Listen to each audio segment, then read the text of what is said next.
Hey there, travel enthusiasts. Welcome back to Voxer Cyber channel. Today, we're taking you on a virtual tour of Paris, exploring 5 must-see destinations. So, buckle up and let's dive in. First on our list is the iconic Eiffel Tower. This landmark is truly a sight to behold, and you can even take a romantic trip up to the top with your significant other, holding hands all the way. It's pure magic. Next up is the stunning Notre Dame Cathedral. This historic beauty will leave you in awe with its breathtaking architecture. Be sure to snap some pictures to remember this incredible place. Now, let's head over to the luxurious Champs-Élysées street.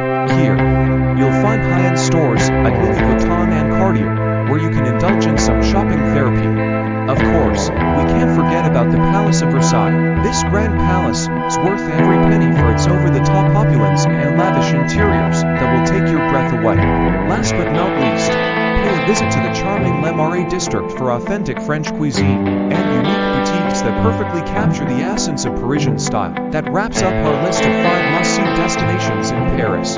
Thanks for joining us on this whirlwind tour. If you enjoyed this video and want to see more like it, don't forget to hit that like button and subscribe to our channel for more exciting travel content. Until next time, happy travels!